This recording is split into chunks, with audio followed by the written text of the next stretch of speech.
So you made it through 16 weeks, minus one game. And you're heading into the Monday Night Football game, Chargers against the Colts. You need a big Mike Williams game. You need a big Austin Eckler game. Or you need no points. You need nothing. You're sweating everyone in this game, putting up goose eggs to get teams into Week 17, the infamous Week 17 best ball championship rounds. We're going to figure out if you're going to get there. We're going to share some teams that we maybe didn't get there. You can share some tilting teams that you are frustrated that didn't get to the finals. This is the hour for all of us to let loose our demons in best ball and see what we got going into Week 17 here at Spike Week.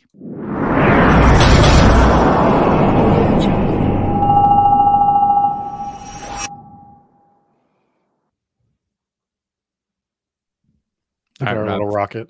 It's time for the rocket, right? Time to lift us up into the finals. I mean, it's dark outside, so you should phrasing. But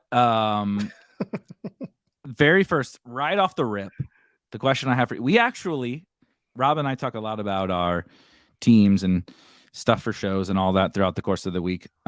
We actually do a lot less planning than people probably think. It's a lot of just a casual conversation. But I don't know. I have an idea of some of the teams that you might be advancing or some of the things you're sweating tonight, but I'm just legit off the rip curious. What are you sweating tonight? Do you have anything you need from this game or need to not happen in this game to get any teams through into Week 17?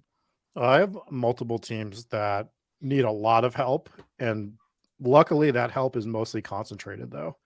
It's Gerald Everett needs to go up for 25 or so. Alec Pierce is another big one for me, that if Everett and Pierce can combine for 50-ish on good Lord. Underdog. I know it's not easy. It's a super outside shot, but if they combine for 50-ish somehow, we get the big dog team through playing. So it's not over playing that score from, Zach Wilson. And it just shows you, like, our team would have smashed in this round if we had Jalen Hurts. Just the 16 points from Hurts, and we would have been, his absolute floor. We would have been fine. What a crazy week, man. Yeah, and Ramondre bust, Josh Jacobs bust, but we had CeeDee Lamb. The tight end position goes nuts this week, as we all expected, and it's an interesting format. We have people arguing about how the structure should be laid out for the playoffs, but what we need to focus on is positivity, getting our teams through. So right now I have 4 teams in various tournaments. I have 2 separate Pomeranians that are getting in. One of them is definitely a lock. I have a Pomeranian Superflex that looks like a lock, and I have one from the original puppy that I think is going to get in, and some like super outside shots at BBM teams getting in, and one more where if Mike Williams puts up 30, I get a underdog team. Not underdog, sorry. I get a DraftKings team through. I love it. I will just bring up our guy Hacker, shout out Hacker, saying keep the structure. Speaking to the sites, keep the structure. The sweat is too much fun. I couldn't agree more. I understand. I saw a lot on Twitter. I tried to stay off Twitter yesterday on Christmas Day. It's a hectic day, generally speaking, but got home, ate too much food, I had some booze, laid on the couch, and I just saw like 5 different people tweeting about like, well, they need to change the structure, right? Because I ran bad. Yeah, on this team. That's exactly what it is, right? It's always like I have a team that scored 160 points on Underdog and didn't get through. It would have got through in my other pods, and it's like, well, did you advance other teams? And they're like, well, yeah. How many points did they score? Well, 145. It's like, well, that one wouldn't have advanced in most pods either. I just think, generally speaking, to totally nip the structure thing in the bud, this structure is awesome. You can argue about little tiny details, semantics, but this is what makes the whole format. Like, it's easy to miss the forest for the trees, that you're like, I just want all my best teams to get through, but you would ruin the entire format of this. And I think not just for Week 17 and what could happen to Week 17 teams, like in terms of overlap of players, but like your sweat, like this is the whole point why this sweat is so much. Why are we having this show? Is because this sweat is crazy, right? You might have a team that's hanging on. And I ran into this on Underdog. My best team is probably going to, depending upon actually, ironically, why is there so much Alec Pierce? Everyone keeps saying they need Alec Pierce. I need Alec Pierce also. He's on all, like, it's like if Alec Pierce scores 30 tonight, I have a chance. Like, that's what everyone keeps saying. That's what, same for me too. But it's like, I wouldn't have this situation if it was any other structure than what it is right now. So that, please, Underdog, if you're listening, don't change this. This is what makes the whole format awesome. These pods, the randomness and the variant. We talked about this. The variance, it sucks when you lose out on it. I'm going to lose out. My best team is probably going to score low 150s pending Everett, Palmer, and Alec Pierce tonight. So it could score less, but pending those guys, and I'm not even going to sniff advancing because I'm in a pod with like 4 teams that scored over 160. Like it was over. I had no chance, but that's fine. That's part of the game. One of my best ball mania teams, somebody scored 175 or something in the pod. So like, you're not catching that team. They just had the nuts. No. It's like, whatever. Like, it sucks. I think it might've been my highest scoring team, but I'm not like mad about it. Like, it's like, damn, I wish this was in one of the other pods.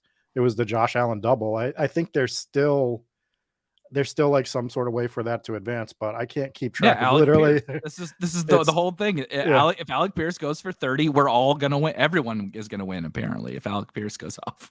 Yeah. And that's why I retweeted Liam earlier. I was like, all the real best ball bros need Alec Pierce today. Liam knew. It doesn't. We knew he was our last hope. My whole tweet is Alec Pierce. Alec Pierce hasn't done shit all season, and my whole timeline is like, if I can get a big Alec Pierce game today, I'm gonna get to the finals. But I was just gonna throw in. So I'm wiped on Underdog. Done. Mm-hmm. Don't have a chance. Like I said, an Alec Pierce like 35-point game or something, I think might get a team through. But so I'm done on Underdog. And like I said, my best team that was a really, really good team and had a good week. Like I said, it's going to score maybe 150 or something like that. Just got wiped out. But why we play this game, why we play multiple sites, why we draft so many damn teams. I'm still pretty pumped for week 17. I got 3 teams that are locked in on DraftKings, 2 more that are, again, actually both I think actually have Alex Pierce, but Alec Pierce and Mike Williams can do something. I would need a total miracle, and I actually don't know if I want that to happen because maybe there's somebody at the bottom of one of mine. Yeah, it's like I got a team that's up by 40 on some guy, and I think he's dead. But if Mike Williams goes for 40, I can lose. And so ultimately, I think I will get 3 teams on DraftKings into week 17. And I mean, well, me and you both about the same, right? 3 or 4 teams into week 17. Mm-hmm. It's all you can add. That's what we spend the whole summer hoping for is those teams. So I'm really excited. Not as much for this game because I don't have as much writing on this game I know as some other people do. So shout out to you guys that are going to really painfully sweat this game. But it's fun. I haven't really heard much about Eckler is the funny thing. Like he's a person that could absolutely crush you. Mike Williams, I brought him up real quick, but yeah, the 2 that I've seen a lot is Gerald Everett and Alec Pierce that people are sweating the most, and it's kind of the guys I'm sweating the most. And if it knocks me out of all 4 to get the big dog in, then I'm all for it. Give me that big dog team in the finals if I can have, with the caveat of if Jalen Hurts plays next week, right? So it's funny you say that. My advancing, I'm advancing in the $25 whatever the hell that tournament, touchdown dance or something like that on DraftKings. The one that overlaid at 200K to first place, only like 50 people in the final. I'm advancing that team, and it is a Jags onslaught and an Eagles onslaught. So Hurts, Lawrence, AJ Brown, Kirk, Zay, Ingram, Devonta, Miles Sanders, has Justin Jefferson, has CeeDee Lamb, is like a really, really loaded team. So that's the one I'm most excited for. My dogs are also excited. But you got to hope that the Jags play. You got to hope that there's a lot more to sweat in week 17 than we anticipated this year about players playing, which kind of blows. It won't be the normal case every year. It'll be here and there, but yeah. And we'll show some of these teams. I have no problem showing a team that Cam Akers ran me into the finals with. You know, like we that's the other thing is we have these players that we think are just dead spots on the roster. Cam Akers goes and hangs out with Will Fuller for 3 weeks. No one knows where to RB1, find right? him. He was the RB1 on the week. I Cam think Akers so. was like 3 touchdowns. 35 points or something like that. Something crazy. And I wanted Cam Akers. Like I was wrong. Clearly, I was wrong about him in terms of season long. He just was. We've talked about this going around guys that I just liked a little bit more. So my Cam Akers exposure wasn't massive, but I wasn't scared of Cam Akers, right? For reasons we thought the offense was going to be good. We never thought it was going to be overly great. Although I might have to retract that. I did send you our list of offenses earlier today. I can't remember where we had the Rams.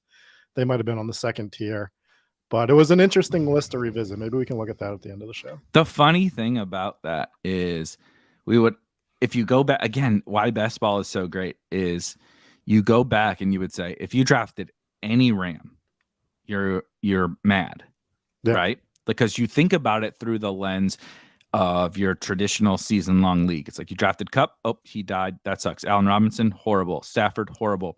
Akers, horrible for 80% of the season. Henderson, unemployed. Like everybody was. Higbee had like 3 good games. Fine.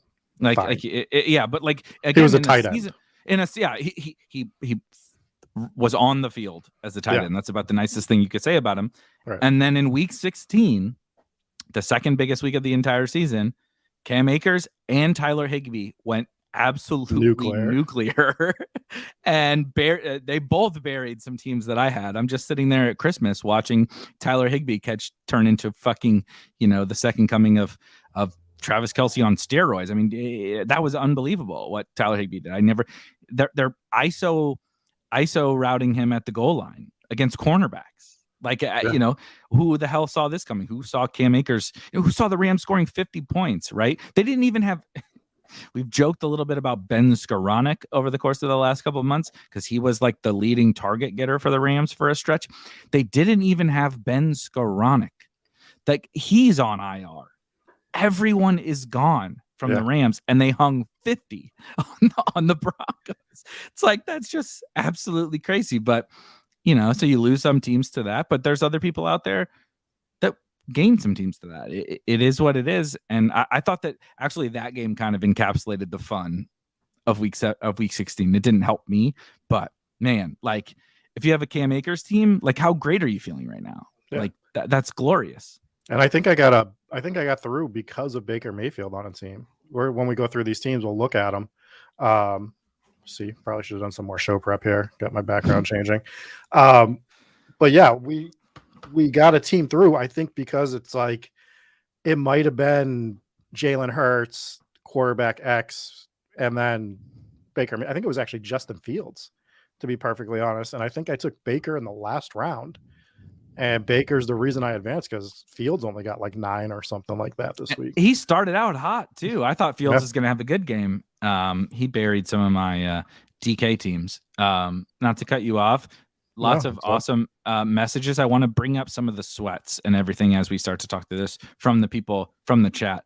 Because we both kind of talked about, like, we technically have sweats tonight, but probably not to the extent that everybody here has. Modog, as long as Pittman doesn't blow up. Also, maybe, these goddamn dogs. They don't want Pittman to blow up either.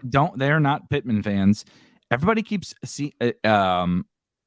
calling Pittman MPJ on Twitter, and it's really triggering me because there's one and only one MPJ that exists in like the sports world. It's Michael Porter Jr. And also, I didn't actually really know that Michael Pittman was a junior until I kept seeing people say, I need X amount of points from MPJ tonight. It's like, he's Michael Pittman. Stop with the made up nicknames. It's not, no one calls him. I mean, maybe someone calls him MPJ, but he's not MPJ. Thank you to Modog for calling him by a name that we can actually understand. As long as Pittman doesn't blow up, Modog's in the BBM final. And I will say, how do you feel about like this game and the Colts and stuff? Because like, it's easy to feel excited about the Chargers because it's the Chargers, although maybe we should stop letting ourselves get excited about the Chargers at this point. But the Colts side, I feel like, we joked about Alec Pierce, but there are people that need just reasonable Alec Pierce games. I know in my DraftKings 333 single entry, Adam Levitan from ETR is winning it and is fading. The guy in second just needs 9.8 from Paris Campbell.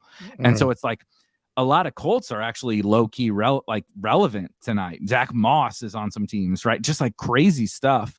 How are you feeling about the Colts tonight? Well, we get the quarter. If you need points for the Colts, you get the quarterback that you want, right?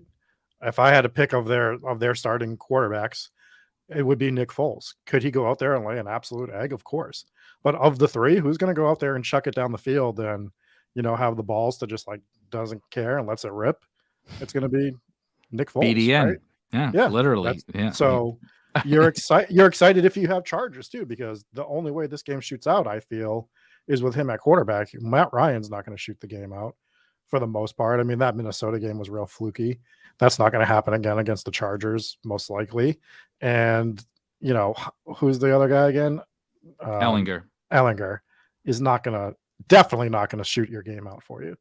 So thank Jeff Saturday if you need a shootout, because it's the only way it's going to happen. There's no other way for this game to shoot out other than putting him in. So I think there's the potential. That's why I'm excited. I'm like, okay, I can get the Everett 2 touchdowns, the Pierce 2 touchdown game. Mm-hmm. And I see it as a viable possibility. Is it likely? No. I mean, it's never likely for somebody to score 2 touchdowns. It's not even likely for Justin Jefferson to score 2 touchdowns, right? And it's more likely for him or Jamar Chase than anybody. I'm rooting for Alec Pierce and Gerald Everett to have career games tonight. So, we're looking for that Christmas miracle. You have the Christmas lights on. I went code red. I was like, usually this is specifically for Hometown Ghost Stories, but we're in code red tonight on this game. So we need all red lights is the way I went for it. If you missed some of the conversation, we've been talking about pizza for the last hour in the Spike Week Discord. Paul is apparently just a disgusting human being who eats a lot of chain pizza. We love you, Paul, but please don't send me Domino's. GA is fading 31 points from Palmer and 40 points from Pierce. Think you're pretty good there, GA. I hope not on Pierce, but we're rooting against you on. I don't know. Apparently, if Alec Pierce scores 40 points, everybody's gonna win. Everyone wins. Everybody wins. David is dust on his best ball teams, but made his redraft league finals. That's what makes this time of the year so fun, is you do still kind of always have something to sweat. I saw Josh Jenkins posting here in the chat, posted a team that he looks like he's going to get through, and he somehow avoided the tight end chaos. I think we should talk about this week with tight ends. I really don't know what just happened, but I thought all my best teams basically have Evan Ingram or Travis Kelce on them. And so I don't have any TJ Hawkinson. I don't have any. I had a Kittle team, but it was a Kyler Hurts team, so it's dead. And then I think I had a Higbee team, which was in a similar situation. So I was crushed by the tight end avalanche, if you will. Shout out to Jenks for getting through with a low tight end score. But I think that's going to make week 17 really fascinating. The fact that dude, so many teams were even using 2 tight end scores. If you had Higbee and Kittle or something like that, you probably use both of their scores. And then to roll that into week 17, theoretically, that team is a little. Yeah. I'm the guy who had both and didn't get it through. Shout out. We just need Alec Pierce. That's the team theoretically that goes to week 17. And if you got through with Josh's team, you're I'm not relying upon my tight ends. A lot of these other teams relied upon these tight ends for their 30-point games. I got there without them.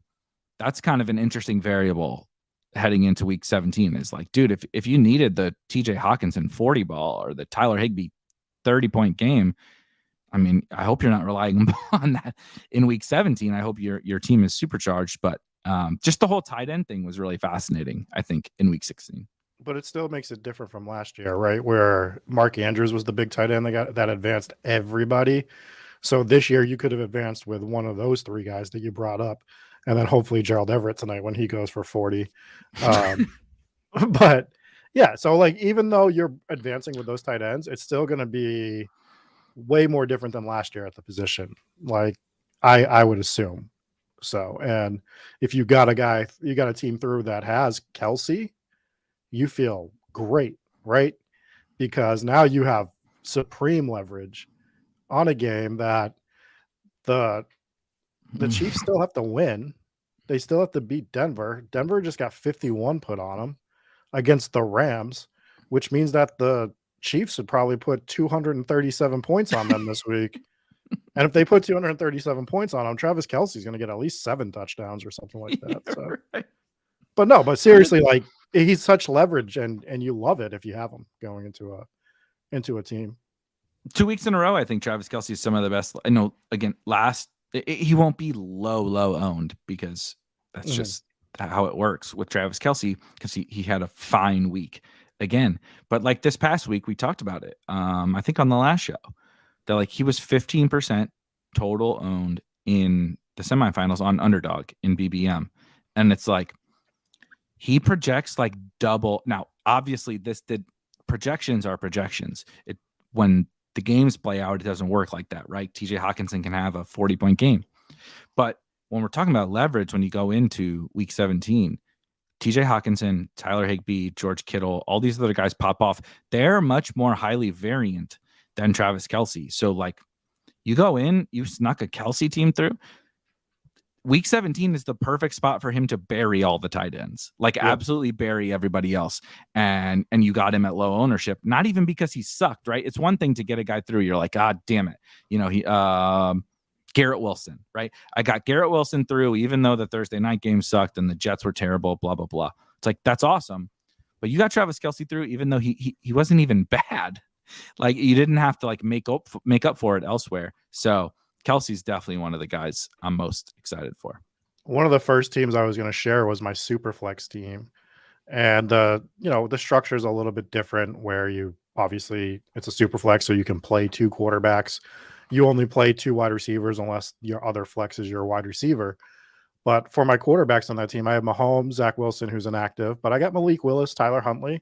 Fine with those guys on my roster for a Superflex with Mahomes. Then we're looking at like Cam Akers and Tony Pollard. Akers. Right? So Akers propelled this team into the finals, but we got Rashad White as well. And Kareem Hunt, I mean, we got to give up hope on him, I guess. He's just dead at this point. The only kind of opposing argument to that is the Browns are officially done now. Mm-hmm. So theoretically, they could be like, Nick Chubb, let's set it down for the rest of the year. Yeah. So then we got Devontae, AJ Brown, T. Higgins, Christian Kirk, Garrett Wilson, McCole Hardman. Hardman should be back this week too, also. So that's nice for that stack. And then my tight ends are Kelsey, Everett, Taysom Hill.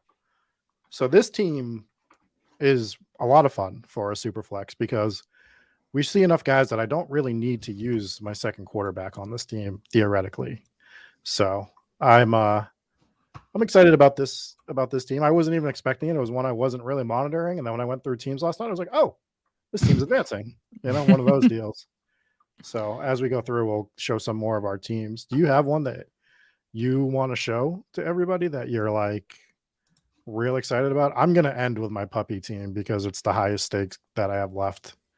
I'll show my other 2 palms shortly. Great question. I'll see if I can pull it up. If not, I'm going to roll through some comments while I try to pull some of these teams up. This is an interesting one. Chris G needs Zach Moss. I've seen a lot of Zach Moss too, which is another thing I would not have expected to see from people. And I also I have Zach Moss on a team that's already advancing. So, maybe if he would stay quiet, that would, I don't know if that'd be good or bad for me, but he's a really fascinating guy, right? This 20th round or 18th round running back who changes teams and all of a sudden is fantasy relevant, gets the Chargers tonight, who, as we know, are a great matchup, got 24 carries last week. I think that was pretty fluky. I actually like not financial advice, but if you're in the prop game, some of the Deion Jackson props are really assuming that Zach Moss is the guy. And I'm not sure that I would make that assumption heading into tonight because Deion Jackson was the guy before. But that doesn't mean that Zach Moss doesn't have upside, because obviously that's just me, throwing something out there. Zach Moss could end up being the lead running back on the Colts for the last 2 weeks. They play the Giants next week. So you get Chris G gets a Chargers matchup tonight, which is like, dude, you need 9.3 points, fall in the end zone, and he's going to score 9.3 points. And then you get a last round running back with volume against the Giants next week. He's a really interesting guy. There was something else that Jake is out here. I know people are fading Mo Alley Cox, and that's another kind of, there is a lot intriguing about this game, more so than just the Alec Pierce meme, but like Mo Alley Cox, like Jake needs less than 8.7 from Mo Alley Cox to get into the DraftKings millie. And I don't think a lot of people drafted Jelani Woods, but Kylan Granson is out, and that's like kind of low key a big deal. It sounds like nothing, but Kylan Granson was the lead pass catching tight end for the Colts, and Mo Alley Cox is like the lead blocking tight end. So theoretically, it shouldn't change a lot for him, and theoretically, it should mean something for Jelani. But they could also just say, Jelani, you be the same, 20% snap share player. We're just going to play Mo Alley a bunch, and then you'd be like, well, I want Mo Alley on my team at that, in this new role. So there's just a lot really intriguing about tonight. And I saw a lot of people really fading Mo Alley Cox, which is just a name you would not expect people to be fading, but I thought it was kind of funny. I didn't even bring him up, but I know that when I was looking through, he is on one of the teams that I can potentially get through. I don't remember which one, so I'm not going to go completely digging for it, but there was a team that I had Mo Alley. It's my BBM team that can advance. It's a Josh Allen, Matt Ryan team, and the tight ends are Mo Alley Cox and somebody else. I can't remember, but if he put up some points along with someone else, there's like an outside chance, probably Alec Pierce, that they can get through. Somehow Paul or Eagles, the only people they draft enough to actually be fading Deion Jackson in week 16. Like there's no chance that anyone in any draft I ever was in drafted Deion Jackson, but Paul is now fading Deion Jackson. I'd kind of be, assuming Paul, it's like you're okay if he scores, 20 points. I think you're okay, but I don't know. I wouldn't feel that comfortable fading anybody on the Colts right now. No, we don't know what they're going to look like tonight. And like we said, they could be up tempo and crush tonight. This one feels good. Brent says he's trailing by less than a quarter of a point. Has Herbert, I assume Keenan Allen, Gerald Everett, and Mo. See, more Mo Alley. No Alec Pierce, so I'm not sure this team's valid. Mo Alley Cox, and feeling good because he only has 4.7 as his wide receiver 3. So you have, that Keenan. You need Keenan to outdistance 4.7. So basically Keenan to get 5 points. That should be pretty good. But Brent, this is the epitome of a best ball sweat. You're doing all this ridiculous math to try to figure it out, right? Needs 5 points from Keenan Allen to get into the lead, but he has teams with Michael Pittman and Mike Williams chasing him, which is extra interesting when he has a Herbert Keenan stack. These are like the most painful sweats. Like I don't even want to try to figure out how this kind of sweat goes for you when you're watching the game. The even more painful ones are like, I had one that I was looking at Gerald Everett for, and I'm like, all right, does anyone in front of me have Gerald Everett? I need to get, I think my tight end scored 2 points this week. So Everett starts accumulating at, 2.5. I was like, okay, a team in front of me has Everett, but his lowest scoring tight end's 12. So I can make up 9 points on this guy if he maxes out. But I need Alec Pierce to do this. Yeah.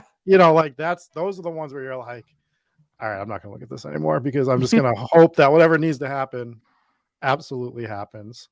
We can look at another Pomeranian team if you want. Yeah, go for it. I can't get my teams to pull up, so let's just look at yours. All right, so we can look at this one after if everyone wants to see if it's actually has a chance of advancing. We'll start with the one that is advancing. We have a 11-point lead right now, which feels good. So this is that team I was talking about. This is the Hurts, Justin Fields, Baker Mayfield team, right? So Mayfield gave us our score. We get Saquon, Joe Mixon. Maybe we get Damian Harris back next week. We got Mostert, everyone's favorite lucky charm, Ronald Jones, who was a garbage monster. And then wide receiver, we get DJ Moore, Gabe Davis, Devonta Smith, MVS, Chase Claypool, rest in peace. Russell Gage, probably rest in peace. He looked like he got absolutely mangled last night. Christian Watson, we hope, is still there, and 52-year-old Velus Jones. But we also have George Kittle as the tight end. Hunter Henry might be done for the season too. I haven't looked at the updates on him. My God, it's a death wish to be an ancillary player on this team, is what we just figured out. Exactly. They all just died off. Matt Ryan, now we're on Matt Ryan. Obviously, Rojo died off in June, but I love looking through those ancillary players, because something's going to happen next week where it's like, when you look at your team, you're most excited for Justin Jefferson and Travis Kelce, right? And AJ Brown and all of that. But like, again, this week, it's like Tyler Higbee carried you, something like that happens. And I love to look at some of those guys, the ancillary players. And if I can tell myself, if I can wish cast about an ancillary player and get excited, that's when I feel like, I don't know, it gives you a little extra juice heading into week 17. Yeah, let's look at this third place team just to have some fun, see if there's anything we are sweating on this. So Mahomes, Lawrence, Baker. I had a little spell of drafting Baker in the 18th round for like a week because of I think it was before he even went to Carolina. Just like, he might end up on someone decent. So then we got McCaffrey, Rashad Penny, Damian Pierce, rest in peace, Rashad White, Marlon Mack, Chris Evans, real thin at running back. AJ Brown, T. Higgins, Lazard, Drake London, Hardman, Isaiah McKenzie, Marvin Jones. So we're dead. We don't have anyone playing tonight. So this team is stone dead. Would have been fun to have a sweat there, but yeah, not to be on that one. I will go ahead and share. I'm just going to go to the DraftKings page, which I was really trying to avoid because it's an absolute nightmare. But obviously, you see my this is not advancing, but it's the 555 team, which is just could not possibly be more dead. Cooper Kupp, Hurts, it's just an absolute disaster. But we are getting through over here. This is the team I was talking about before that I'm pretty excited about. It is very thin at running back, very thin. But this is in the $25 on DraftKings, which is, I believe, 54 people in the final. So I feel a little bit better, right? In the, if you have super, super thin running backs in the millie, it's like probably not, going to get anything useful out of it. But I will just run the running backs. Miles Sanders, James Cook, Michael Carter, Melvin, RIP, and our boy Zach Moss. Mark Ingram, RIP, Amir Abdullah. I'll keep a tiny little baby candle on for Amir Abdullah just in case, because the Raiders are dust now too. Maybe, but I'm not holding. But between Miles Sanders, James Cook, Michael Carter, and Zach Moss, you could get to reasonable. You're not going to win the week at running back with this team. But like I said, this is a Hurts team, so we got a Hurts team through into that final, which I feel really good about. Has Miles, obviously, but has AJ Brown and Devonta Smith. Shout out Devonta Smith for, my God, that game was ridiculous. Has CeeDee, has Justin Jefferson, has Gabe Davis, has Elijah Moore. Shout out Mike White for coming back to maybe bring some life into the Jets. Has Christian Kirk, has Zay Jones, has Evan Ingram, right? You just run down the receivers and you're like, holy shit, I should get 4 good games out of the receivers. I just need to find some running back points. So pretty excited about this team. Again, hopefully Jalen Hurts comes back. But even if he doesn't, Trevor Lawrence against the Texans, don't feel too terrible with that. And then I believe this is my Millie team. Semi excited for this one. A little bit better running back: Singletary, Pollard, Ramondre, and McKinnon, and James Cook. So better running backs, a little bit less juice kind of everywhere else. But I do feel like Fields gets the Lions, Fields against the Lions, Lawrence against the Texans, and then Kenny Pickett. I don't really care about him, but I don't know. You never know. It's another third potentially useful guy. You'd rather have them than have a dead player on your team, right? Yeah, I got Trubisky teams, running around. Would I rather have Pickett? And then what I thought was interesting about this team is it has Debo. Actually, I got to be one of the only, I don't really think Debo is what I would call leverage. I don't think he really has that upside. But if he comes back, it's still just another really helpful body, right? And it looks like he may come back this week, which would be pretty sweet against the Raiders. I'm not counting on him, but if you got a 20-point Debo game and that filled your flex or something to win the tournament, I think that'd be pretty cool. So I'm pretty excited about mainly those two teams that I got going still. I think you should, I know it's dead, but your 333 team, I think you should be excited about that because you had Cooper Kupp on it. And it's a dead team, and you're still, 6, 7, 8xing your money or something like that. 5xing your money, that would feel great. That's solid. That covers a lot of your entry fees for probably the entire DraftKings site. So 100%. 100%. So, I mean, we want to get it through, but it's nice when your top player's out and you still made it to week 16 with that team. Yep. Totally agree. That is something. I don't want to keep talking about kind of the contest selection, but another thing that was a huge kind of feather in the cap for some of those contests that we talked about that we're both into for next year is if you make week 16, you make really good money in those, as opposed to dude, you make week 16 in BBM, you don't even double your money, right. And so you got to finish second, third, fourth to make anything worthy, which is fair. It's fair. I'm not hating. I'm just saying in terms of, when we're trying to figure it out over the course of the summer. No, I completely agree. I have this other Pomeranian team that we can look at. It's got 164.9. The two teams behind me do not have any players left. And the guy in fourth has Josh Palmer. But I mean, the top two advance here. I'm pretty sure this team it's through unless some crazy shit happens with some of the teams way in the back. But it's a Burrow double with Jamar and Higgins. Ooh. It's got Trevor Lawrence. Running backs are real light. We're looking at Leonard Fournette, Kareem Hunt, Damian Harris, Isaiah Spiller, Brian Robinson, and Eno. So nothing that jumps out. Fournette seems to be getting a decent amount of work down in Tampa, but still, you don't want him as your main guy. But wide receivers: Jamar and T. Higgins, Juju, Devonta Smith, Garrett Wilson, Zay Jones, Duvernay, and then this was a George Kittle, Tyler Higbee, Evan Ingram team. Oh my God. So we get that tight end crew through, so we can elevate these running backs through other positions.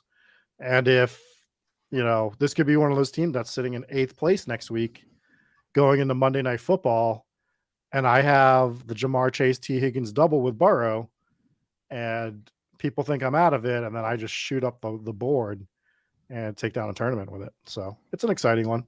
Do I think it's good enough? I think it lacks a little bit of firepower. Yeah. But I still think it's relatively exciting. And the nice thing to again wishcast when we reach this point in the season is who really knows what next week is even going to look like. There's already reports of, not really reports, but and I think it was Rap Sheet, so a huge grain of salt, but was mentioning that the Titans had previously rested Derrick Henry in a big spot like this because technically this week 17 game for the Titans really doesn't matter. It's all going to come down to week 18 for them against the Jaguars for the division. And so I saw it multiple places. I mean, I know we don't like to go off of his, but I did see multiple reports stating that. So it's scary. It's a little scary, but they also can't sit everybody. Are they going to sit Zay Jones the whole game? You know what I mean? Like Lawrence, yeah. I mean, it sucks. I had so much Lawrence. You know who else I had a lot of in the offseason? Like a 20% share of that popped this week was Patriots, Kendrick Bourne. Oh, Kendrick Bourne. I thought you were going to say Jacoby because I know how much you hate Jacoby, and that asshole buried me in like dude. He also got one of my teams through, so I shouldn't complain, but he buried me multiple places. Patriots wide receivers just popping up for ceiling games all over the place. Except for Nelson Aguilar, who everybody played. No, but I had Kendrick Bourne on 20% of teams. Unfortunately, I think there's only one team that he helped me. It might even be the one we're going to look at in a second here. But yeah, I wish I got more of those through, especially with such a high ownership. Yeah, Kareem Hunt is definitely a ghost. I don't know what's going. I've never I don't understand what they're using him for. I watch they'll come in on 3rd and 1s on red zone for the Cleveland, and it's barreling Kareem Hunt up the middle on a 3rd and 1, and it's like, Kareem Hunt? That's who you're of all the running backs you have. That's what we're doing. You have Deshaun Watson, you have Nick Chubb, you have Dearness Johnson, and we're like, halfback power, Kareem Hunt, or off tackle, Kareem Hunt. Like, what the? I don't understand his uses at all. And I don't watch a lot of Browns games, so maybe they're using him elsewhere, but based on the stat line, they're not.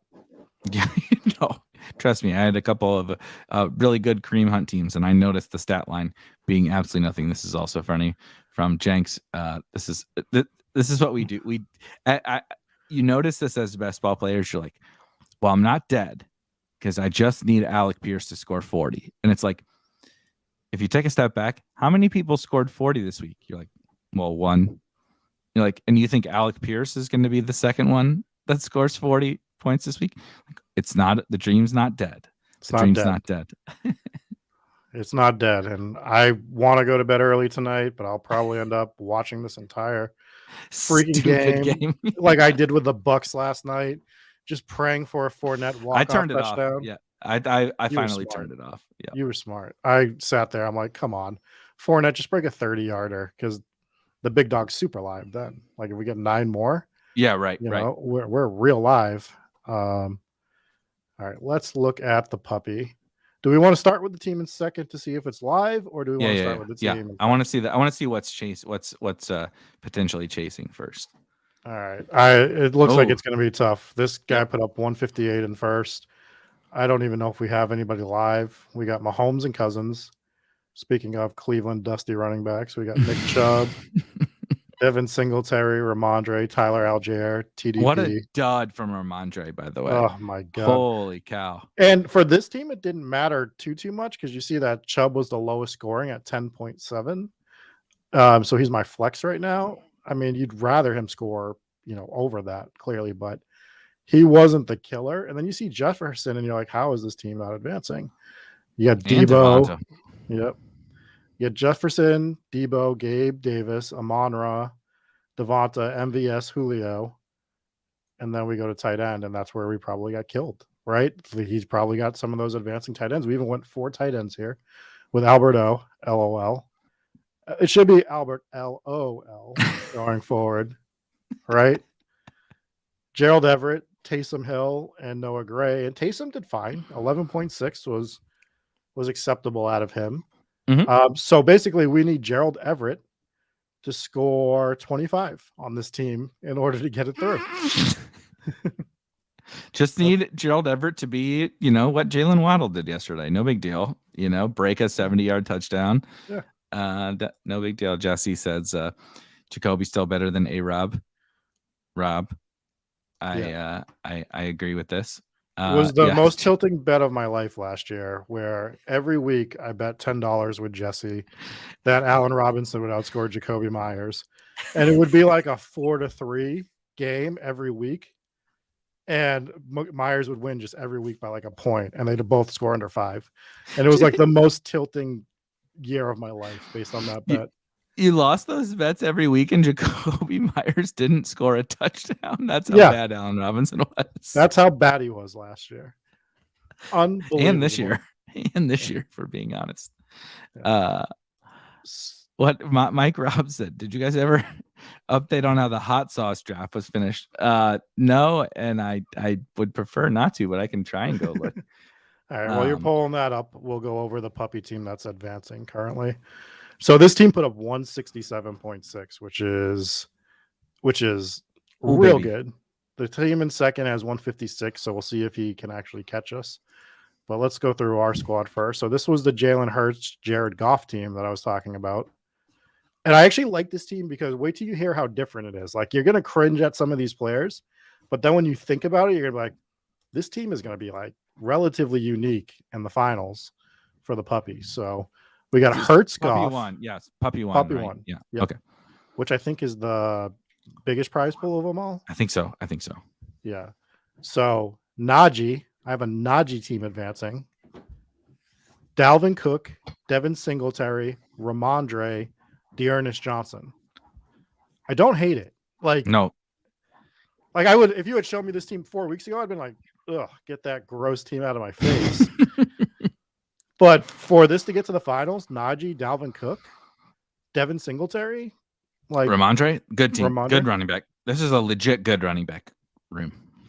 Wide receivers, we have Jalen Waddle, DJ Moore, Devonta Smith, Tyler Lockett. Unfortunately, if he comes back though, he's not officially out this week, so that it's would not be over. sweet. We're hoping for the same with Christian Watson. Yep. DJ Chark, like with a stack with Jared Goff. I mean, that's fine. Then we have the good luck charms of Will Fuller and Odell. But we have the other good luck charm in LaVisca. And then we have TJ Hawkinson and Cole Kmet. Not the worst tight ends you could have in the world on this team.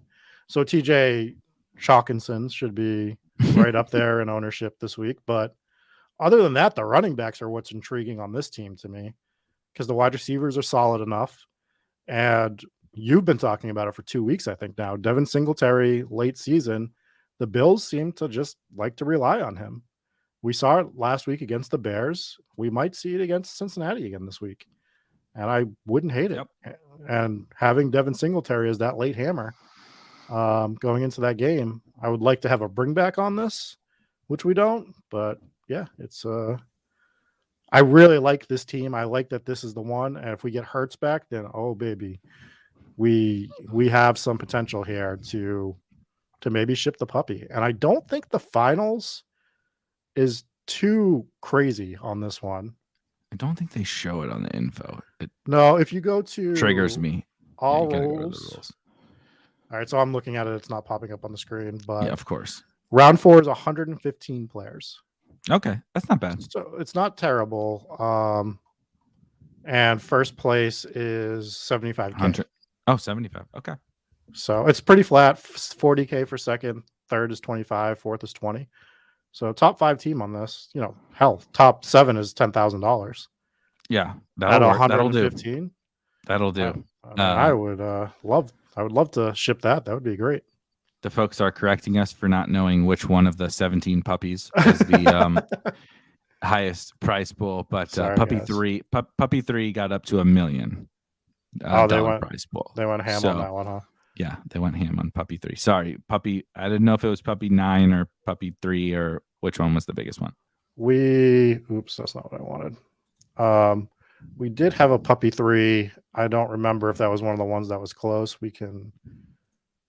So this was the team I really wanted to get through, the Puppy 3 team. So this was a Mahomes, CMC, AJ Brown Tyreek team. And I think, so this is the one where the guy scored 175 in first. Jesus Christ. So I have 152, and this is that variance we're talking about. But look, I'm in 4th place. There's a guy in second with 168, a guy in third with 154. So a lot of pods, I bet this team would have advanced out of it. And unfortunately, we just ran into an absolute monster. And now we're relying on like Isaiah Spiller to do something to score 1 million points. Or Paris Campbell. Yeah, so we're even have Hawkinson and Higbee. That is so absolutely absurd. So this one that I'm going to share is not to the same level of that, but I think while we're on this subject, the combination of what you just showed, and then so I had 4 BBM teams through, and I have 141 with this team. Just really couldn't quite get over the hump, right? ETN Lawrence, Cox ETN, and Algier doesn't punch it in. Get a shout out Donta Foreman for being a legend this week. Shout out to you for being on Donta Foreman all off season. I wish I got on my guy. He's carried multiple teams through for me I don't think he's going to do much in week 17, but whatever. We'll take it. Week 16. Get Justin Jefferson, get Jalen Waddle, Tyreek. But all these guys are healthy, right? Yep. I know Tyreek didn't quite get there. I know Sutton didn't quite get there. Ayuk didn't quite get there. Palmer goes tonight. Obviously Osborne, whatever. But literally everyone on this team is healthy. I mean, Spiller, we'll call him healthy, but not really healthy. And then it's like the situation we all drink. We're like, well, nobody's going to have Darren Waller. And then, of course, we have this stupid asshole Gerald Everett that's on everybody's teams. How far out are you again on this one? A lot. I have 141 and 164 as a first. But it was the point of so I have 141, right? I was mostly all week sitting in third, fourth, something like that. Obviously, by a big gap. But I was sitting, hovering. And you're just like, okay, one big Tyreek catch, one big Sutton catch, one big Ayuk catch, whatever. And it'll get me there. And there's no 175 in this pod, like you mentioned that you had, but it's first is 164, second is 163, third is 162. There's 6 teams at 151 or above in this pod. It's everybody's running bad in this whole pod. So I can't even complain. I'm in 9th place with 140. That's crazy. So that's not even in the top half of this pod with 141 points and Palmer and Everett to go. Yeah, you just need 50 from Everett, like Josh Jenkins said in the chat. Yep. And hope that no one in front of you, because I know you didn't go through and see if everyone had Everett. Fuck no. Absolutely not. Teams in front of me. Absolutely not. I can pull up my BBMs, see if anything's live. They're pretty far behind, though. I don't think anything's actually live. So we got an 8th place team that 157 in first. We have 131. I can't imagine this is live. Let's see if there's anyone that's even playing tonight. Josh Palmer, maybe. What a DeAndre Hopkins dud, by the way. Holy cow. My God. What? I can't wait to talk about this Arizona team next year because I don't know what we're going to do with it at the moment. I don't know if D-Hop's going to be on that team next year. They're a mess. Kyler's not going to be there to start. I don't know. I'm not saying he's not going to be there on the team. I'm saying he tore his ACL very late. They're a mess. They're an absolute mess. Oh, I think this one actually has a chance of advancing. So 157.96 is in first, and I have 147.88. So we need to find 10. I think this is the Mo Alley Cox team. So no running backs tonight. We have Matt Ryan, which wouldn't matter even if he was playing. He's not gonna outscore Allen's 25, most likely. So we have Palmer, and Mo Alley Cox. Two shots at what's the flex score? The flex score is 10. Gabe Davis. So need 20 out of Palmer or Mo Alley Cox to advance this team.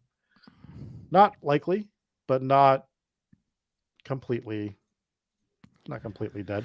You can at least root for that. That's at least realistic. We were sitting here talking about 40 balls from Alec Pierce for the first half hour. That one's at least in the range of realistic outcomes. And then we see just 2 touchdowns. Yeah, 2 touchdowns, a couple yards there. Then we see pods like this where first place is 143. And you're like, God, why couldn't I gotten one of my good teams into these pods? We're down 20. I don't even know if anything's live here. I'm just scrolling through real quick. Gerald Everett. Need every goddamn team. So 4 is my flex score right now. So 24 ball out of Gerald Everett. And pray that no one else has Gerald Everett in front of us. And we advance. I actually do think I went through that one. I don't think there's anyone with Gerald Everett in front.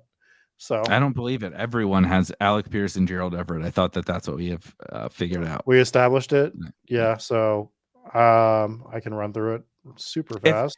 It would be fitting, given this week, though, if Gerald Everett and Mo Alley, honestly, both catch 2 touchdowns with all the best plays being tight end in week 16.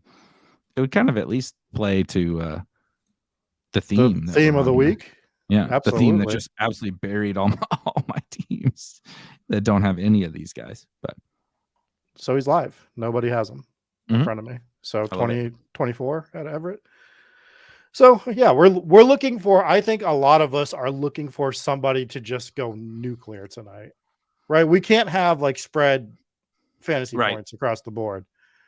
Some guys, obviously, that's not everyone, but like you're looking for guys like Gerald Everett to put up 25, Alec Pierce to put up 25, Mike Williams 30 ball. The guys that are probably safer feel like Keenan Allen. I wanted to say Keenan Alley Cox for some reason. That's a new one. Yeah. So that's the way I think it's going tonight, anyways, where people are just like looking for these monster games. We're just, hey, Christmas season, miracles are here. My birthday soon enough that we can start, getting some birthday miracles a couple weeks in advance. Let's not get So- ahead of ourselves. We just That's- had Christmas. Literally yesterday was Christmas, and now you're already wishing for the birthday miracle. When else Yeah, am I this going to is- use it, Eric? This is all I have in my life. It's fair. It's fair. Am I going to It's hold fair. this to July? Like, can I hold my birthday wish to July when I play the main event of the World Yeah. Series of Poker? Maybe. Are you allowed to do that? I thought you were going to hold it for, getting that sweet ADP value in your BBM team. Everybody loves to post look at this team I drafted. I got this guy 2 rounds after ADP. Thanks, birthday gods. Thank you. Josh Jacobs, 2 rounds after ADP. Are you excited about the way the drafts are going to go next year? Oh, very. I'm very excited. I already have. I can't wait. I haven't fleshed it out. Shout out Silas, by the way, and enjoy the dog walk. I took the dogs for a walk earlier today, and it's still so goddamn cold. It's really not, and it snowed again today, so that was not Good. a lot of fun. And my dogs are stronger than me, so it's not great. When they see something that they like, especially when there's 2 of them. Yeah, exactly. They're both about 80 pounds and way stronger and faster than me. But next year, I haven't formulated all my thoughts, but I actually think these playoff rounds, and again, kind of what we were talking about closer to the beginning with people kind of complaining about the run out, has really like opened my eyes to not anything specifically about like that we need. I'm not saying go draft the Cam Akers of next year, but just to the fact of how severe the differences in the results of this format versus every other format of fantasy football. Mm-hmm. Even like the main event and stuff, right? You still just got to get through in that league, and then it's like a playoff sprint, which is kind of what people want. Drafters obviously is really just a season-long contest of scoring the most points, which also has kind of some weird nuances to it too. If you go look at the top team on winning $250,000 on drafters right now, you'd be like, what? Because it really doesn't make that much sense. But just the nuances of this game, and then the overreactions that will surely come next year. Like I feel like I have the itch now already. Like we're not even to week 17 yet, but I feel like I have the itch. I'll regret that in June or something. But I'm pretty excited for what's to come. Obviously, most excited to see how week 17 plays out first. But I'm pretty excited. But again, mostly because of what we just saw in like weeks 14, 15, 16, and how drastically those weeks change everything, and how little that's accounted for through the whole summer.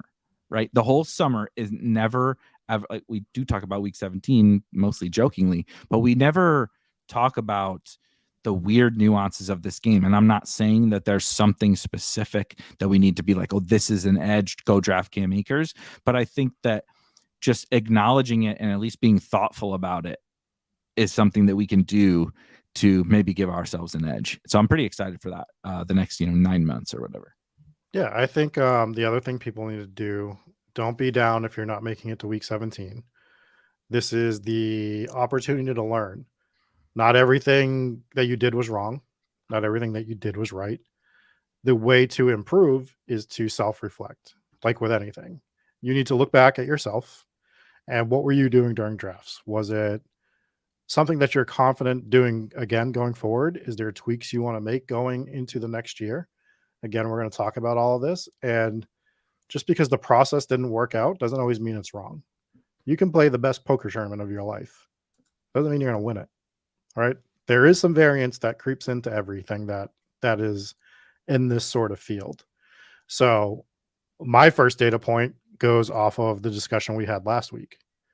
I am going to compile the raw points for like Patrick Mahomes, Josh Allen, Jalen Hurts, and maybe that's it for those three guys. And then I want to compare them to some of the higher scoring late round guys.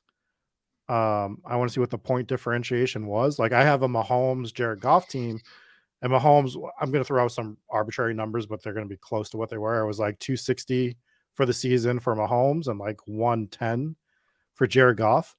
But that doesn't mean that Patrick Mahomes wasn't close to him in some of those weeks, right? So what was the actual number of different differentiating points? Right. That's not points added. That's not points added. That's raw points. Yeah. Raw points. So it might have only been, that we actually would have only used like 30 points of Jared Goff or 40 points of Jared Goff. And if that's the case, does it make more sense with these big quarterbacks to just have their backups, to just have a Chase Daniel, to just have a Gardner Minshew on your team for these weeks, 4 weeks, 15, 16, 17? A, if they rest players, and B, if they get hurt, they're going to pull them more quickly. Like you guarantee, that if there was a playoff game this week that Jalen Hurts would have played, right? If they were in the hunt for something, he would have played. So is it going to work every year? Absolutely not. But who cares? Because when it doesn't work, it's just a roster spot that you're wasting on a guy that you could have wasted on Carson Wentz or Mitch Trubisky or, Zach Wilson, Baker Mayfield, although he helped me get a team through this week. You know what I mean? Or to Hacker's point, we talked a little bit about this last week too. It could be that. It could be just take Josh Allen and don't worry about that 0 in week 7 or whatever. Absolutely. Right? You've talked about your big dog team multiple times about just how insane that team was. Now, it obviously got a horrible run out in week 16, but over the course of the entire season, it won by 250 points or something like that in the regular season. When you have a good team, when we talk about it all the time, drafting like you're right. I'm not saying you have to only draft one quarterback. Like this is not a rule. But sometimes if you draft like you're right and you draft, again, Josh Allen or Patrick Mahomes, the run out on that team is such that second quarterback is so useless that like you may get literally only the points when they play on the bye week. Hell, they could be, you could get a Zach Wilson or a Carson Wentz, like you mentioned. They're not even playing on the bye week. Like a lot of crazy stuff happens, and you could get, as Hacker says, you could get Donta Foreman on that. Would you have rather had Matt Ryan, right, on a Josh Allen team this week, or no backup quarterback with Donta Foreman in that 18th round? That's the kind of difference maker you can get at the running back or wide, a little less wide receiver now, maybe tight end.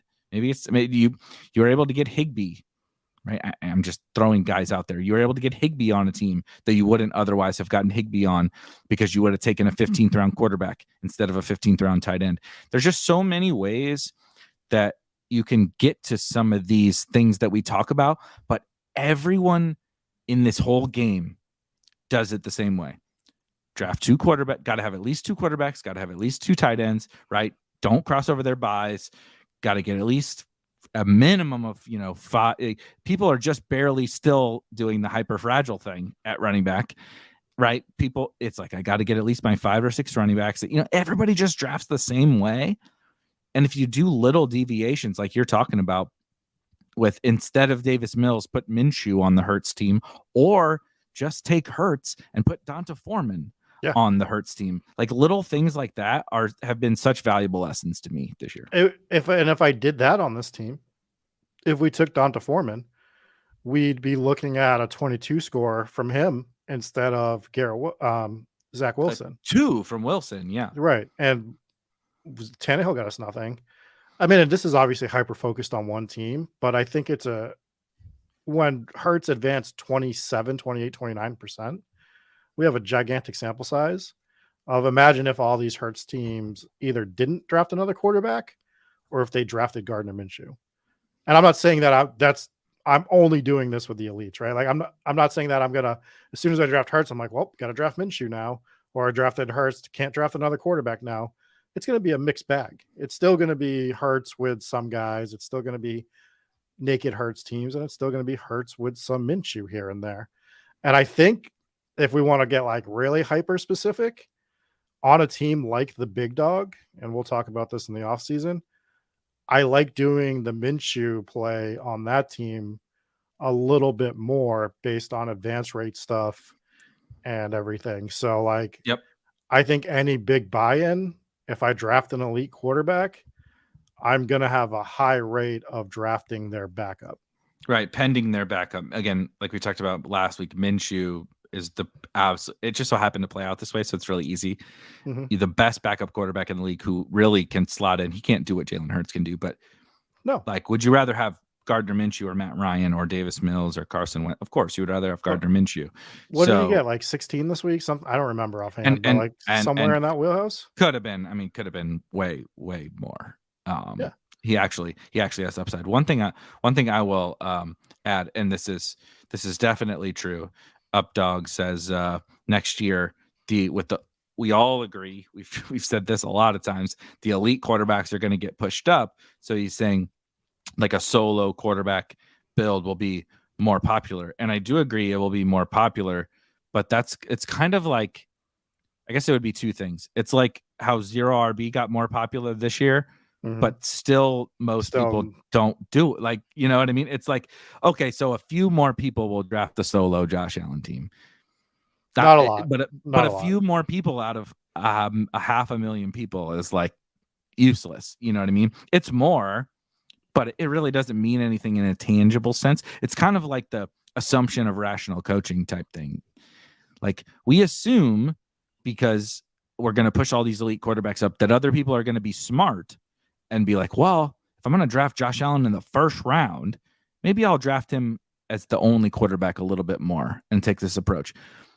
But people don't do, like, people just don't. You're going to get to the 17th round and they're going to be like, Davis Mills. Yeah, they're going to do it every time. They're going to. They're just going to.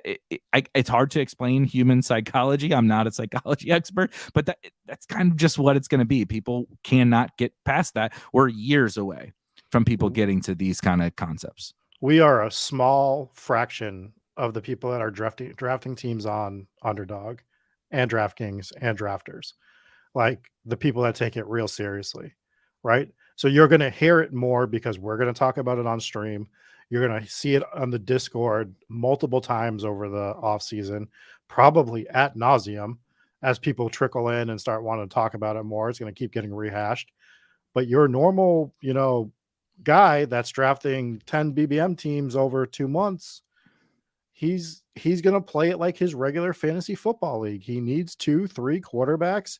He needs to draft elite running backs. He's the fantasy football counselor. I'm not scared to call him out. Like the guys that listen to the fantasy football counselor and take that advice and think he's like giving you good advice, that's who's the majority of the people are drafting, right? Mm-hmm.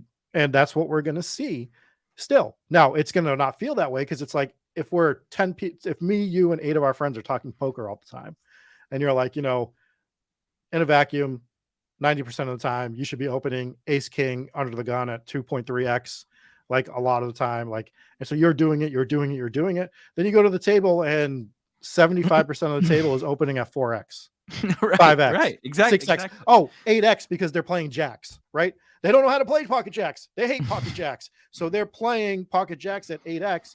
They don't know how to play solo QB. They don't know how to play quarterback with their backup QB. They don't know. They don't like it. It's not comfortable. They don't like playing jacks. They don't like that queen hitting the flop, right? So like, we are a minuscule section. We're growing, obviously, because as things get more popular, we grow. But like you said, it's 400,000 people. It's less than that when you take the 150, but say it's 200,000 people.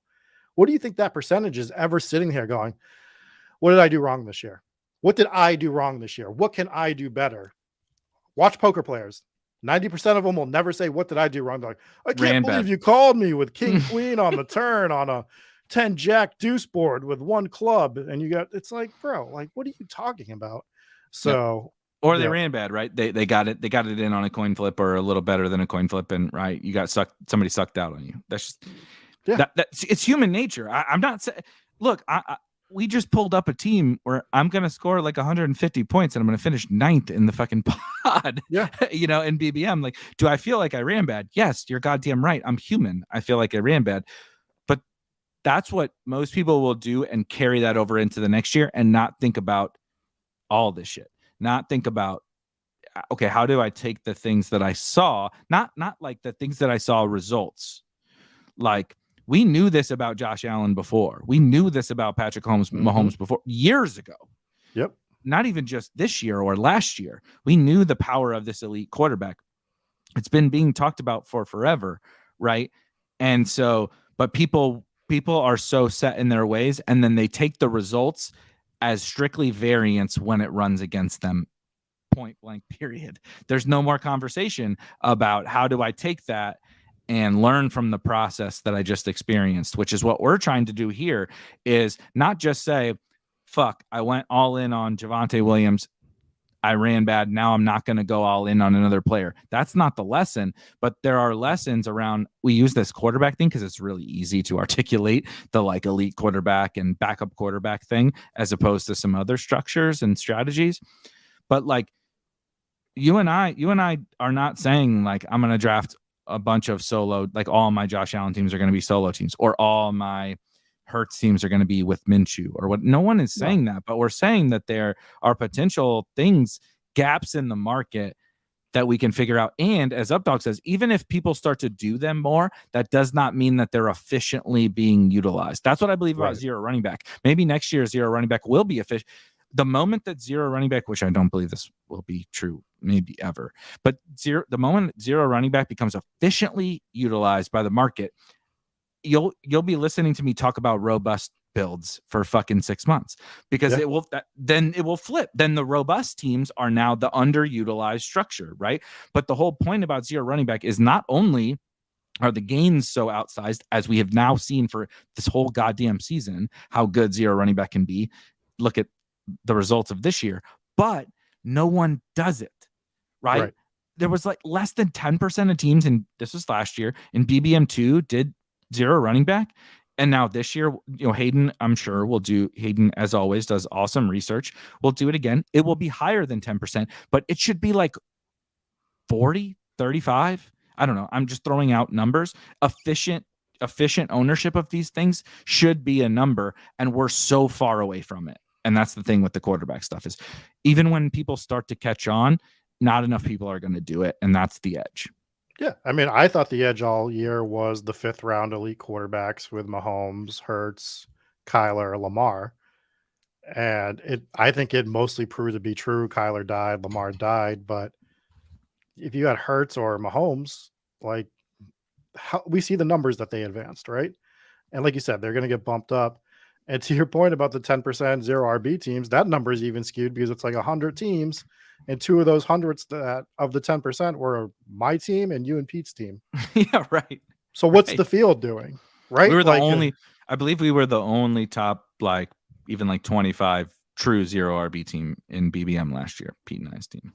Yeah. So like, on the one little micro scale that we can skew the numbers a little bit, we're skewing them. And I think that helps show you how like much it wasn't being used last year. So these are the things that we need to constantly be thinking about, talking about more than once. You know, like, we have to hammer these points in to see what we like about it. I'm like, looking at Hurts, it's like, clearly it's contest selection. It's going to be more in big buy-in stuff. We are advancing at a higher rate to have a better chance, but I'm going to still do it on BBM teams. 5% teams, maybe. I don't know. Like, I don't know the number right now, but I'll look at it and I'll figure it out. I do agree. Pangs brings up, through a similar vein, and again, I'm not saying that elite tight end isn't a thing, but if you listen to a lot of people, and again, a lot of smart people, and no one's saying that they were wrong necessarily. The point was, though, that lots of people were like saying elite tight end is the edge. Elite tight end is the edge, right? You got to draft Kelsey. There was 5 guys: Kelsey, Pitts, Andrews, Kittle, Waller. If you don't have one of them, like they're, the elite tight end brethren would be like, your team sucks, right? You left your team with TJ Hawkinson as your tight end 1. You left your team with Tyler Higbee and Evan Ingram as your tight ends.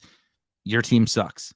And those teams just dunked all over everybody, for the last couple of weeks.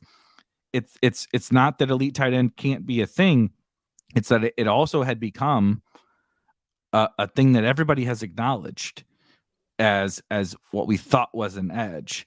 And it's not really true. Now, of course, Travis Kelce was an edge and George Kittle has popped off. They're proving that point. But on the flip side, it's not the only way to win, right? And that's kind of the point, is there's not one way to win this game. And we need to think about all those other avenues, like Tyler Higbee proved, like TJ Hawkins proved, like Gardner Minshew proved, like Josh Allen has proved, right? And so anyway, we've gone on about that, but clearly, like, that's what I'm excited for now as we head into this Monday Night Football game. Like, I'm legit excited more excited than for this game. For this game, I'm excited for all this other shit that we get to talk about for the next 9 months. So, do we want to end the show by showing our last offensive rankings before we get out of here, or do we want to hold that? Let's hold it. Let's hold it. Let's hold it, and let's give I me. I like to reuse this bit on every single show. We talked for the first 45 minutes about this Monday night game, and I just need 30 from Alec Pierce. I just need 40 from Gerald Everett. What is the actual thing that you could see happening tonight from a ceiling perspective from a player that will get somebody to week 17 in one of their best? But which one of these guys is actually gonna help people get to week 17, not just praying for us and all of our friends to have a big Alec Pierce game? I mean, it's got to be Mike Williams, right? Mike Williams can put up his 30-ball game tonight, especially if you're on DK with a 3-point bonus, 2 touchdowns, 150 yards or something like that. Eckler could do some damage to the Colts defense. And I'd say those are the 2 biggest ones. It's like the chalk answer, especially saying Eckler, but I think Mike Williams could absolutely crush souls tonight. But Eckler also isn't really that chalky. He's the chalk answer in terms of he's probably the highest projected scoring player in the game, but he's really right. People with Eckler right now are sweating bullets probably because you need his score, and there was a lot of high scores, mainly at fucking tight end. But you probably need his score to advance if you have Eckler. I don't have any of him in the semifinals, but he's actually a pretty good one. I think I'm going to throw out on the opposite side. I don't imagine a lot of people drafted Jelani, but I think it's one of the Colts tight ends. I really do believe that. I think that Kylan Granson being out is a real thing in terms of the boost to those other 2 guys. Could you ask me to guess which one it's going to be? No. I'm not interested in guessing between Mo Alley-Cox and Jelani, but I think one of them is going to have a bit like a 2-touchdown game tonight. I think Nick Foles helps them, and I think Kylan Granson being out is a huge boost to both of their upsides. So I think it's either Mo Alley, Eckler on one side, Mo Alley on the other side. I think if you're sitting with some of those guys, sorry to all of us with Alec Pierce and Gerald Everett and everything, but I think those are the most favorable guys tonight. The Everett game's live. I will say the Everett game more so than the Pierce game is live, just based on what that offense can do. Not as much this year, but I think it's a possibility. I think that's going to do it for me. I think, again, we have so many conversations to have after this season. But going into week 17, I would just like to say, I hope everybody likes to hear sea shanties, because we are going to be playing it ad nauseum for the next 6 to 7 days. I already got some good plans for show intros and all sorts of fun stuff with the shanty. But for all of you that hung out with us, thank you. We appreciate you. And we're going to be streaming every day this week. We are going to be mixing in, I mentioned this on Twitter, some playoff best ball stuff. But obviously week 17 is the week of the year for everybody that plays regular season best ball. So we're going to try to not interrupt that, but we'll obviously be back tomorrow talking the final results of week 16, starting to dive into week 17. And then we'll also be, like I said, putting out playoff best ball stuff. So just this week is going to be crazy. Hope you had a good holiday, because you're going to be hearing a lot more from us over the course of the last couple of days. Did I miss anything that we need to bring up? I just want to know when our off season is. Never. Why did we sign up for this? Why did we sign up for the best ball thing? Because the moment that week 17 is over, Underdog's probably going to have 2023 contests out. Like that, that whatever the before the big board, right? The big board was the contest they launched last year. Whatever, they're going to put something out before the big board, we're going to be doing this year round. But I mean, that's the fun. That's fun. We can speculate on all this year round. Yeah, we get to keep track of the movements too, from December to September 10th or 11th, right before the kickoff happens. So lots of fun as always. And like I said, we will be back tomorrow. We will see you guys. Good luck. The game's kicking off. Good luck to everyone that needs anything at all in this game. We're praying for you.